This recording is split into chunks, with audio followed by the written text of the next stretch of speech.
are finally at the outbreak of World War II. Going back a second to set the stage for this war, we remember that we left World War I with the Treaty of Versailles basically guaranteeing a Second World War. With the conditions of the Treaty of Versailles, Europe was prepared for the continuation of that war. With those conditions that condemned Germany, redivided nations, combined nationalities, and basically arbitrarily redrew the map of Europe, it was inevitable that there was going to be a future conflict. So then the United States and the world enter into a period of peace and prosperity, and in the United States we call it the Roaring Twenties, and where there's a huge economic boom, and there's also a lot of conflict in society based upon new progressive ideas and the whole jazz age. But then we also have abuses on the economic level and all of the predispositions in place for our Great Depression, which also becomes a world depression. And so everybody suffers through a Great Depression in the whole world and has to cut back on spending in many ways. And as we mentioned during the Great Depression, a number of world powers, such as Britain and France and the United States, cut back significantly on their military spending in order to help boost their economies in other aspects of industry. So that leaves us at a moment of great turmoil and unrest, political and economic and social, in Europe and the whole world, with a number of key men who take advantage of the situation in each of their respective countries and eventually rise to power. So we're going to talk about each of these characters individually, country by country. First of all, let's look at Italy with Mussolini and fascism. Alright, so Benito Mussolini, and I'm not going to try to teach you Italian history, but we do have to mention a few things to just lay the scene. Mussolini was a World War I veteran and a publisher of a socialist newspaper. He ends up breaking with the Italian socialist movement and establishes his own nationalist organization called the Fasci di Combattimento, which takes its name from the Italian peasant revolutionaries called the Fighting Bands from the 19th century. Also commonly known as the Fascist Party. So this new right-wing organization advocates Italian nationalism. They have black shirts, that's their distinctive characteristic, uniform, and they launch a program of terrorism and intimidation of Italians and all of the leftist opponents. Then in October of 1922, Mussolini ends up leading a fascist march on Rome, and King Emmanuel III, who has he has little faith in Italy's parliamentary government at the time, he ends up asking Mussolini to form a new government. And initially, Mussolini, who was appointed the prime minister at the head of a three-member fascist cabinet, cooperated with the Italian parliament, but pretty quickly, using his brutal police organization as his strong arm, he effectively became the dictator of Italy. And in 1924 there was a temporary socialist backlash, but then by January of 1925 the fascist state was officially proclaimed, and Mussolini proclaimed himself Il Duce, or the leader of Italy. Moving on to Stalin, and communism. The Communist Party, as we know, had taken over with the revolution in 1917, the Russian Revolution. And at the head of the Communist Party was the Marxist revolutionary Vladimir Lenin, who took control of the government and formed the Union of Soviet Socialist Republics, the USSR, which at its height would grow to contain 15 Soviet Socialist republics. Then, one of the primary revolutionaries of the time, Joseph Stalin, when Lenin died in 1924, he took over the Communist Party in Russia. He implemented an intense rule of terror with brutal policies that left millions of his own citizens dead. Actually, during his reign, which ends up lasting until his death in 1953, Stalin transforms the Soviet Union from an agrarian society to an industrial and military superpower, essentially. So he does this by implementing what he calls 5-year plans that focused on the collectivization of agricultural practices and a rapid industrialization. So it's not a natural process as it happened in Western countries, where industrialization came about on its own. He was forcing his society into the age of industrialization, which caused a lot of upheaval, and his focus of industrialization was primarily on armaments and the military buildup. But this revolution of the whole system created agricultural collapse, and Russia, or the USSR, entered into the Great Famine of 1932 and 1933, which saw millions of Soviets die. Then Stalin decided that he wanted to eliminate any possible opponents, and that would include high-level members of the Communist Party. It would include anti-communists, obviously. It would also include a number of military generals who he did not fully trust, and this was called the Great Purge. And later on, during the Second World War, Stalin will suffer greatly because of this Great Purge, being that he will no longer have a whole series of capable and competent generals at his disposal to fight the war, because he has eliminated them. And so it's estimated that 600,000 Soviet citizens were executed immediately, and millions more had been shipped off to the gulags and died in Siberia. So he comes to power and has set the stage for the Soviet part in the war. Now, obviously, we're going to turn to Hitler and Nazism, which is going to be the focal point. Hitler was one of those Germans after World War I, and Adolf Hitler was a veteran of World War I, actually a decorated veteran, and he believed that Germany's defeat was not so much attributable to the Allies, but to those weak Germans who he would even call and consider traitors, who sold out the German nation, signing the armistice and ending World War I, humiliating the German people. And so he wanted to bring back the German self-respect and German nationalism. So he, in late 1918, he joined the small German Workers' Party, which hoped to unite the interests of the working class with this strong sense of German nationalism. And he was a very skilled orator, and he had a tremendous charismatic energy.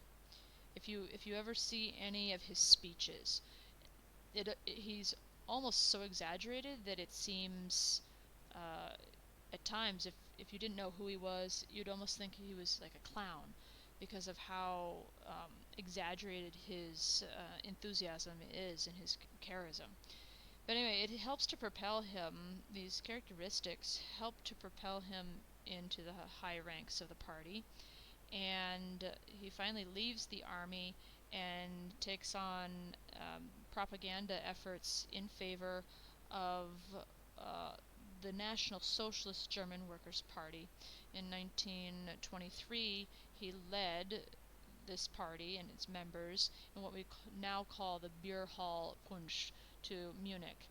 And he was arrested because they got into conflict with the police there in Munich, and he was tried and found guilty of treason and imprisoned for, he had a prison sentence for 5 years, but he actually served less. And while he was in prison, it was a very important moment for him. He writes his great work, Mein Kampf, My Struggle. In this work, we see the entire development of his ideology. We see his views on nationalism, anti-Semitism, his views about the Aryan race and how this ethnicity needs to be purified of all impurities. What would the impurities be for Hitler? Obviously the Jews, with his anti-Semitic views, but also any handicaps, any gypsies, any other, mixed nationalities with this Aryan race. So he had a lot of stereotypical biasms and racisms, not just with Jews. He then, after writing this masterpiece of his ideology, he gets out of prison and he starts to establish certain organizations that are going to help this National Socialist German Workers' Party, or the Nazis as we know them. And one of the first organizations he puts in place is the Hitler Youth, which becomes an organization that many young Germans are forced to join, including at one point in his life Papa Benedetto, who had been forced as a young man to join the Hitler Youth. It was not an option. He also created his famed and hated and terrorizing SS, which was his strong arm police organization. And they were able to terrorize any opponents of the National Socialist Nazi Party. And with the chaos that was characterizing this period, President Hindenburg decided in 1933 to name Hitler as chancellor. He saw that the Nazi Party was gaining prestige and was gaining seats in their parliament, and he wanted to bring about some peace and order as much as possible, and so he gave in to the pressures and he named Hitler chancellor, thus putting him in line for his eventual takeover of the government. Then in 1933, in February, there was a devastating fire in Germany's parliament building, the Reichstag, and after this, which was blamed on the Nazi opponents, Hitler used it as an excuse to step up political oppression and violence against his opponents, and then under pressure the Reichstag passed the Enabling Act of 1934 and gave him full powers, full emergency powers, and then he proclaimed himself the Führer of all of Germany, so the supreme leader. And last but not least, we have Tojo and Japan. So on the other side of the world, we see Japan, who is a country with a great population, great industrial force, and is basically having growing pains, if you will. Japan wants to expand economically, industrially, um, and wants a space for its people as well.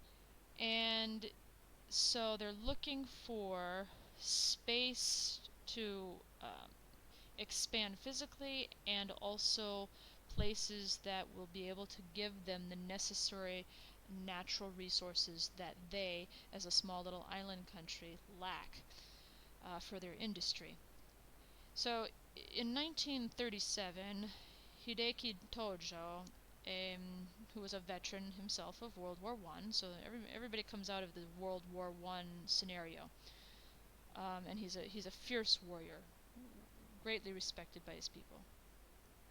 He was made chief of staff of the Japanese army in Manchuria, where they had already started trying to take over territories, because China is right next door to them. Manchuria is right across the Sea of Japan, and it was an easy target, not well defended, and just too tempting. The territory and the natural resources that were there, it was too tempting to resist. And so they had already started their invasion of China in Manchuria. He returns home to Japan and assumes the office of Vice Minister of War.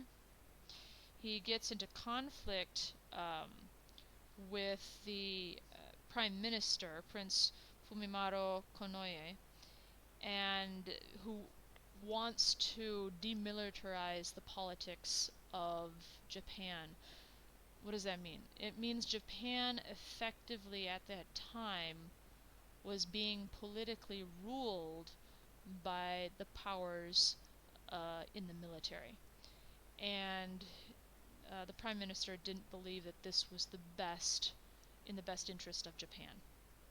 But Tojo wins out in the end, and he advocates the Tripartite Pact with Germany and Italy. It creates what becomes the Axis powers.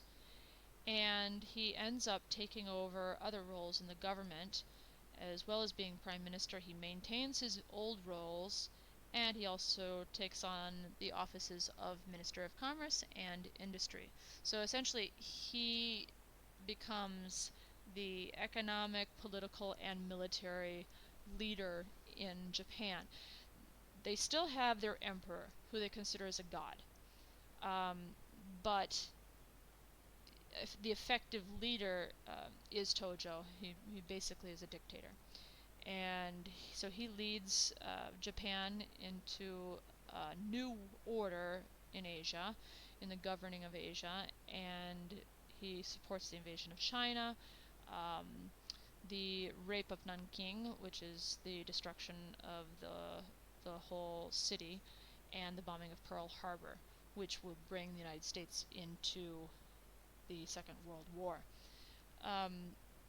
He mistakenly underestimated the United States and misjudged their probable reaction to such a bombing. He was hoping to be able to, with one strike, take out the majority of the United States' naval presence in the Pacific Ocean, and therefore dissuade the United States from trying to interfere in Japan's imperial conquest of all of the basically Asia near Japan and the island nations around Japan. However, as one of his high commanding generals told him later, after bombing Pearl Harbor, "I am afraid that the only thing we have done is to have awakened a sleeping giant." So they didn't knock the United States out of the war, or they didn't dissuade the United States from coming into the war. They only awakened a sleeping giant, and that's exactly what happened, and what a giant it ended up being. So that's the stage. Those are the countries that are going to play the major role in the Second World War, in causing the Second World War, I should say. So how does it come about? What are the triggers? First, Hitler is ruling Germany um, as a dictator at this point, and he is giving the people something to believe in again, to believe in the German race, to have a sense of nationalism, a sense of national pride. And along with this, he advocates the uniting again of the uh, territories of peoples, German-speaking peoples, who had been separated after World War I in the Treaty of Versailles from Germany, essentially to take back territories or to absorb territories that were German-speaking. Now, although this was in direct violation of the Versailles Treaty, none of the other European powers were ready or willing to thwart these actions of Hitler. They almost looked at his desire to bring back the German-speaking peoples into Germany as almost being legitimate. And so you can see the reason why there was a reticence to um, prohibit or to impede uh, Hitler from this acquisition of territory, which could be argued was legitimately German. And secondly, obviously, none of the countries wanted to go to war. Remember, France, Britain, and the United States had all decreased significantly their military spending. And so nobody was really gearing up for war. Nobody really wanted to go back to war and do another whole World War I again.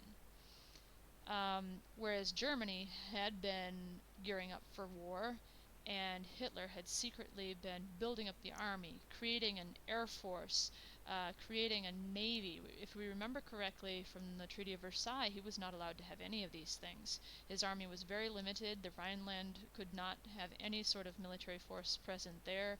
He could not have an air force. He could not have any U-boats. There were a lot of restrictions, and he was secretly building all of these things up again. He set his eyes first on Austria. He wanted to, in a friendly manner, absorb Austria into Germany as a rightful part of the German Empire, and uniting the two countries was his dream, which we call the Anschluss. Right, so he believed in this pure German race, this Aryan race, which needed the necessary space uh, to expand and take back all of these German-speaking territories, which we call the Lebensraum. Um, and in the mid-1930s, he had started this rearmament of Germany, and he ends up signing the alliance with Italy and Japan. So he saw in Mussolini another dictator like himself with whom he could collaborate. And Japan, Tojo, had seen the positive aspects of supporting these two dictators in Europe, and in the hopes that, you know, one day the alliances would pay off, especially with their neighbor um, Russia. And then in early 1938, the Austrian Nazis had tried to seize control a number of times of the Austrian government, and they failed, but with pressure from Nazi Germany, the Austrian Chancellor um, agreed to name a number of Nazis to his cabinet, and then with more pressure from Hitler, the Chancellor agreed to put to a national vote the question of the Anschluss. Should Austria join with Germany or not? But the Chancellor resigned the day before, and Hitler was concerned that perhaps the Austrian people would not vote in favor of this union. And so the day before the election, German troops entered Austria, and Hitler came in person and appointed a Nazi government to take control. And the Anschluss was officially proclaimed before the people had a chance to make a decision themselves. Then Hitler set his eyes on Czechoslovakia, because there was a piece of Czechoslovakia, the border with Germany, called the Sudetenland, that had been taken away from Germany and put in the carved out country of Czechoslovakia, which was created after World War I. This territory was redrawn, and he wanted the German-speaking peoples of Czechoslovakia to be able to come back into Germany. He also wanted to take over the rest of Czechoslovakia and put under German rule the Slavs, which he considered an inferior race, to say the least. Now, with this in question, Mussolini and the French premier and the British Prime Minister all met with Hitler in Munich in a conference to discuss the question of Czechoslovakia. Essentially, again, the European powers did not want a war. They were willing to sacrifice another country, that would be Czechoslovakia, in exchange for peace. And again, they almost saw the demands of Hitler as being legitimate. So they ended up telling Czechoslovakia that they needed to give in to the demands of Hitler, give up the Sudetenland, and then eventually all of their territory, and that England and France would not intervene. So Czechoslovakia on their own would never have been able to stand up against Hitler. They tried to resist, but unsuccessfully, and Chamberlain, the Prime Minister of Great Britain, went back to Great Britain and told the English people, "You can sleep well tonight, because this paper that he held in his hand, it is peace for our time." It was the agreement of the Munich Conference with Hitler, and it would guarantee peace for our time. Well, little did he know that the peace was not going to last but a few months. And so, unfortunately, Hitler was acquiesced to, and Czechoslovakia was overtaken by the Germans. But that wasn't enough for Hitler. He then looked towards Poland.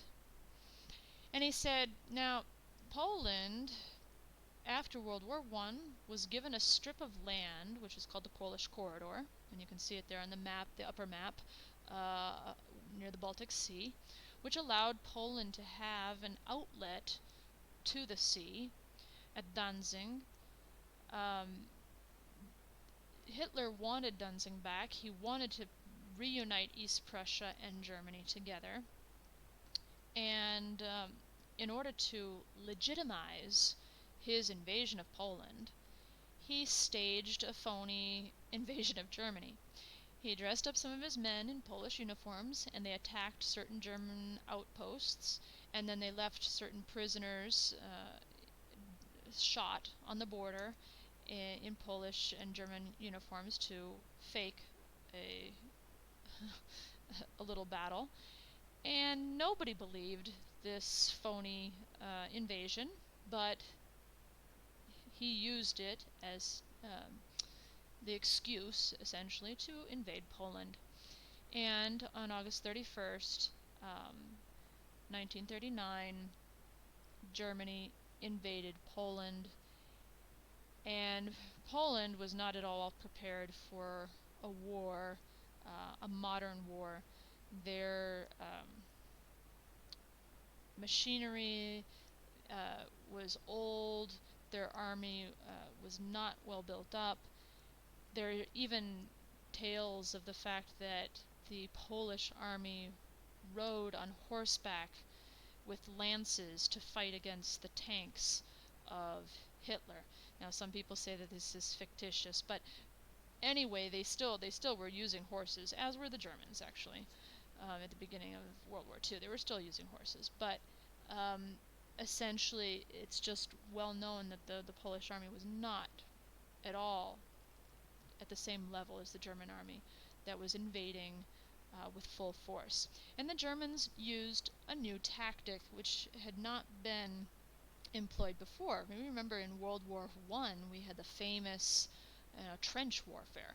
Essentially, you dig in and you stay in the same place, and you might move one trench ahead and one trench behind, but there wasn't significant movement on the front.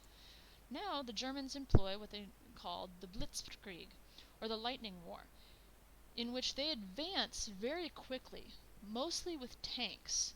They're followed by infantry behind, and they're supported by the German Air Force, the Luftwaffe, which was very efficient, and they would drop also parachuters behind the lines so that they, with two big sweeping arms, were able to come from one side and from the other and basically enclose their enemy in a lock strategy.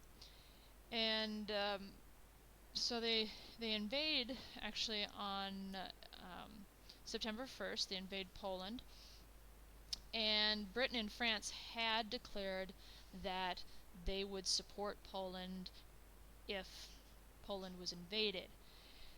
On September 3rd, they declared war against Germany, but they actually were not prepared for war, so there wasn't much that they were able to do. They essentially sent some help, started mobilizing their forces, etc., but there was nothing substantially done immediately to help the Poles. To make matters worse, Germany was advancing from the west. Germany signed an alliance with the Soviet Union, with Stalin, and they decided to work together and essentially carve up and divide between the two countries East Europe. And so with Poland, they decided that the Soviet Union would invade from the east and Germany would invade from the west, and they would divide Poland essentially in half. And so on September 17th, the Soviets invade from the east. And finally, on September 28th, the last garrison in Warsaw falls to the Germans, and Poland exists no more. So, now Hitler realizes he needs more natural resources to supply his army and his growing campaigns, and he also needs to guarantee his access to the Atlantic Ocean. So two key positions that he needed to secure were Norway and Denmark. And he quickly invaded both of these countries, while the Soviet Union turned its eyes on Finland and decided to take over Finland. And once these two countries were subdued and taken over by German occupational forces, Germany then turned towards France. Now the French were anticipating a war very similar to the First World War. They were archaic in their military thinking. They had not advanced militarily, they had not progressed as the Germans had. And so they were thinking that there was going to be a repeat of the Schlieffen Plan. Essentially, the Germans would come through the Netherlands and Belgium and invade France. And probably they would dig in and see another whole series of trench wars. The Germans had moved on, and although they were planning on sending an army in the direction of the Netherlands and Belgium, the main army group was going to be in the Ardennes forest, which was a very difficult area to pass, especially with armored cars and infantry. And so the French had almost considered that area impassable and had not considered the thought that a whole army could get through. Below that area is the Maginot Line, which they had fortified and was the main border between France and Germany, which they had protected with a huge fortress and huge guns all the way down the border. And so they were pretty sure that the Maginot Line would hold against any sort of attack. So the Allies concentrated their forces, and the Allies would be France and the British Expeditionary Force that the British had sent over to support France. So they concentrated their troops along the Belgian border. And so the Germans do divide their army in three. One army goes against the Maginot Line, one army goes against the Netherlands and Belgium, and the main group of the army goes through the Ardennes forest. The Netherlands and Belgium fall pretty quickly. They are not any match for the German advancing blitzkrieg. And the British and French troops, because they had expected this, went forward and entered into Belgium to meet the German advancement. What they didn't know is that the German main army was pushing through the Ardennes forest and entered into France, swept up towards the English Channel, cutting them off from the rest of France. They hurried back through Belgium to meet the German army, but then they found themselves trapped between the army group of Germans that was advancing through the Netherlands and Belgium and the army group of Germans that had come behind them and had trapped them. So essentially, this huge force was trapped between two large German army groups, and slowly were being pushed towards the English Channel back to the North Sea. For some reason, Hitler called off the advancement of his blitzkrieg, of his tanks, and had them stop, while the English Expeditionary Force and the remaining French army were trapped at Dunkirk on the English Channel. This gave enough time for the Royal Navy and some French naval craft and about 700 civilian ships to be able to cross the English Channel and rescue as many as 340,000 troops that were trapped there at the sea. And thanks goes also to the French army, who created a defense line and basically fought to the last man to allow the time for these naval vessels to take the troops away from Dunkirk back to the United Kingdom. Also, thanks goes to the Royal Air Force, who fought bravely the Luftwaffe, which was trying to kill all of the men stranded on the beaches and bomb the ships and the boats that were coming to rescue them. So this was known then as the Miracle at Dunkirk. and I'm sure that you guys have probably seen the recent film that was made of this. It depicts clearly this great miracle evacuation of so many troops in so little time. So at this point, Italy decides to enter the war on the side of Germany officially, and they declare war on Britain and France. So basically what happens is, in just over 6 weeks' time, Germany is able to conquer the Netherlands, Belgium, and essentially France. Paris falls on the 14th of June, and a little bit after that, the French government has to surrender. So, where is Germany now? Germany has taken over Austria, taken over Czechoslovakia, divided Poland with the Soviets. Soviets go into Finland.